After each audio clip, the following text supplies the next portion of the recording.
نوع شاشة الموبايل بتاعك بتأثّر على البطارية، يعني ممكن تلاقي موبايلين نفس سعة البطارية، ولكن في واحد بيقعد أكتر من التاني، السر غالبًا في نوع الشاشة، ولكن للأمانة أكيد مش الشاشة بس، في عناصر تانية وفي component تانية بتأثّر على سحب الباور، ولكن هارجع أقول لك إن نوع الشاشة بيفرق. وهل فعلًا لمّا بتشغّل الdark mode تلاقي البطارية بتعيش معاك أكتر؟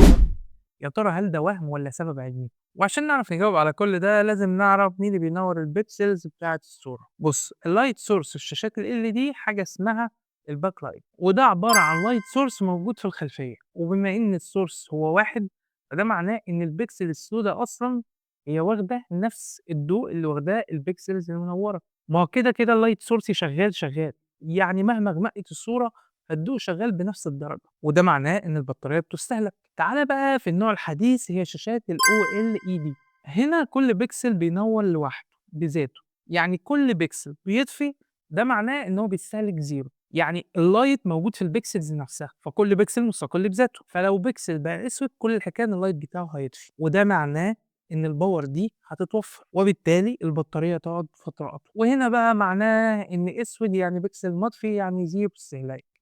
غامق يعني استهلاك أقل، فاتح يعني استهلاك أعلى، عشان كده في الLOD البلاك مود بيوفّر فعلًا في سعة البطارية. المهم يعني لمّا تيجي تشتري موبايل حاول تجيب الشاشة OLED. وإلى هنا انتهينا، فلو عاوز محتوى زي ده فأنت لازم تتابعني.